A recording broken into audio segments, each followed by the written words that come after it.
The silent struggle. Hello, lovely learners. Welcome back to another peaceful episode of SlowVibe English. I am Emma, your companion on this gentle journey of language learning. Take a deep breath in and let it out.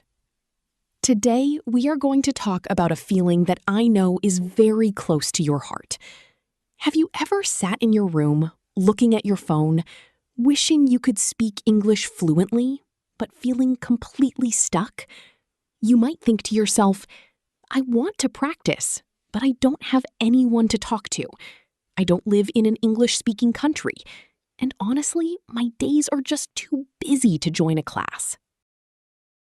If that sounds like you, please know that you are not alone. So many of my listeners write to me sharing this exact same struggle. They feel that because they lack a partner or hours of free time, they cannot make progress. But today, I want to share a beautiful secret with you. You do not need any of those things. You do not need to move to a different country, and you do not need to study for hours until your head hurts. All you need is 15 minutes. 15 minutes. Just you in the comfort of your own home.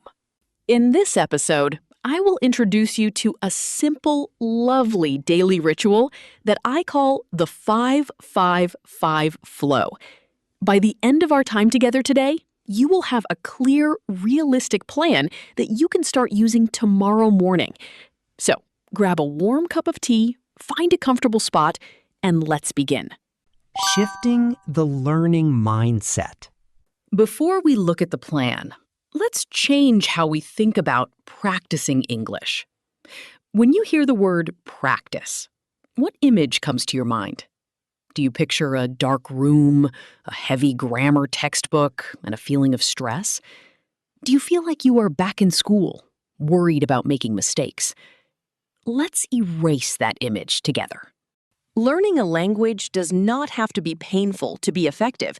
In fact, your brain learns much better when you are relaxed. Practicing English can be as light and natural as watching the rain fall outside your window or listening to the birds in the morning.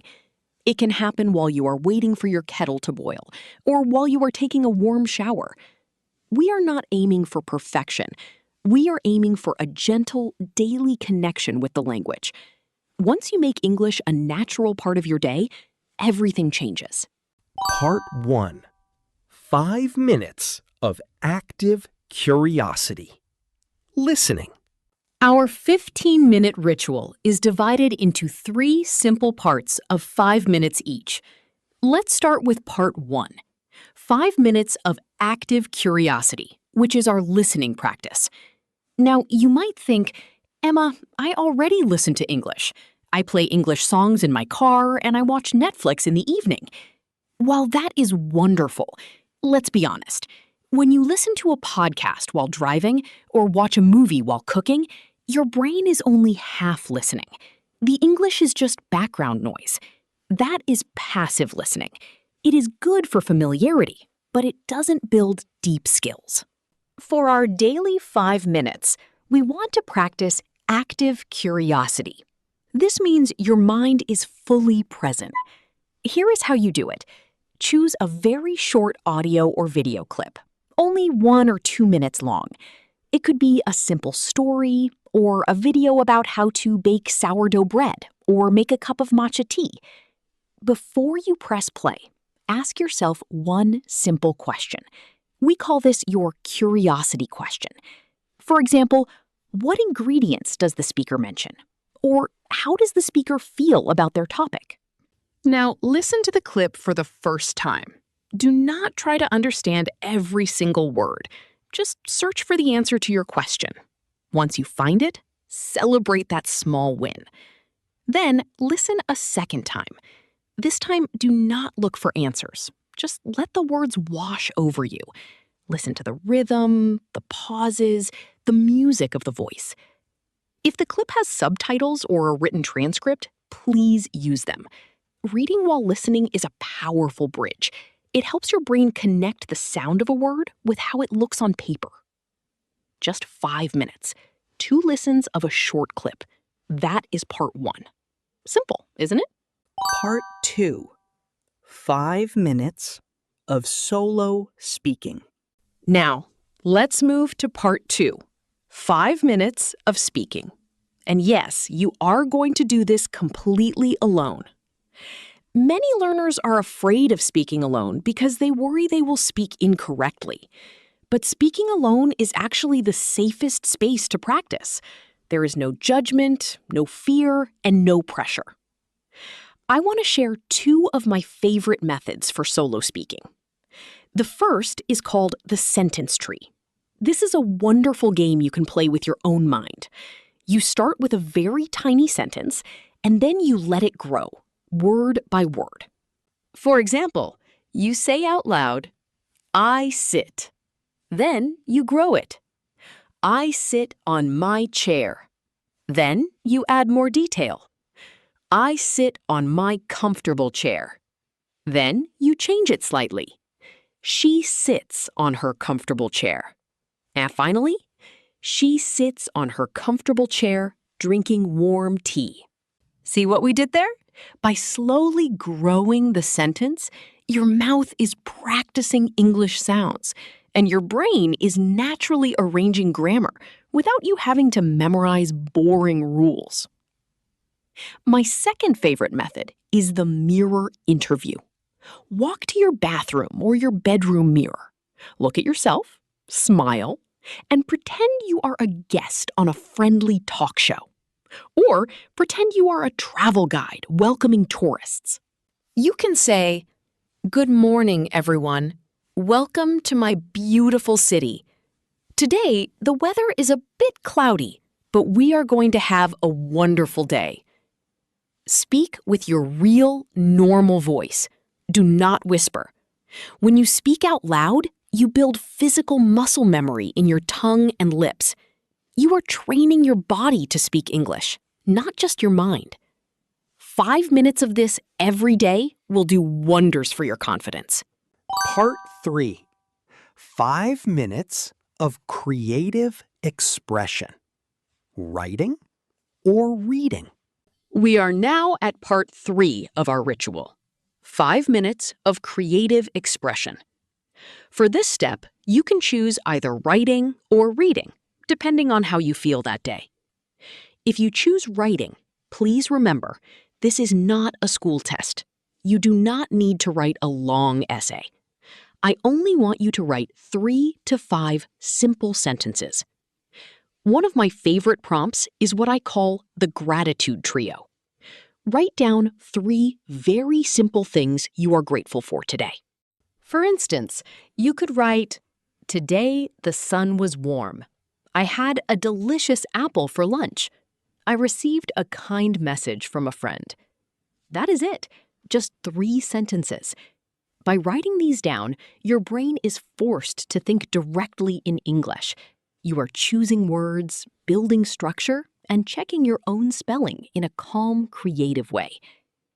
If writing feels too difficult or you are just too tired, you can swap it for reading. But again, we want focused reading. Find a short, beautiful piece of text. I highly recommend bilingual short stories or children's fairy tales. Why? Because they use simple, elegant language and clear sentence structures. Another wonderful trick is recycling your content. Go back to the transcript of the short audio you listened to in part 1. Read those words slowly. Look at the sentences you heard earlier. When you do this, your brain sees the same English twice, once through your ears and once through your eyes. This repetition is pure gold for your memory. Habit stacking and the brick path.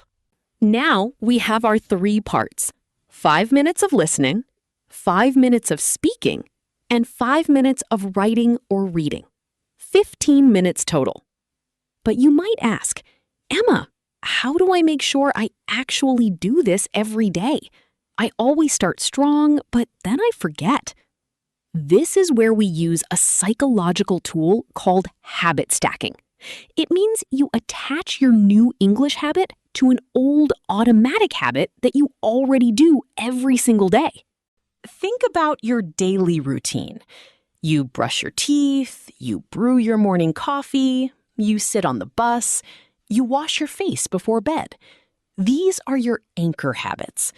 So do not just say, I will practice English tomorrow. Instead, say, right after I pour my morning coffee, I will do my 5 minutes of listening. Or, while I am washing my face in the evening, I will do my 5 minutes of mirror speaking. Or, as soon as I get into bed, I will write my 3 gratitude sentences. By stacking English onto your existing life, you don't need to find extra time. The time is already there. I want you to think of your English journey like building a stone path through a forest. You do not need to carry 1,000 heavy stones in one day. You just need to lay one single brick every morning. If you lay one brick a day, after a few months, you will look back and see a beautiful, solid path that you built with your own hands. My dear friends, as we come to the end of this episode, I want to leave you with one final thought. So many people wait. They wait until they have more money, more time, or until they feel good enough to start. But the truth is, the perfect moment does not exist. You learn to speak by speaking. You build confidence by trying, making mistakes, and trying again. Do not wait for tomorrow. Try your first 5 minutes today. Even if it is just listening to one short audio or speaking one simple sentence to your mirror, every small step counts. Thank you so much for spending this quiet time with me today.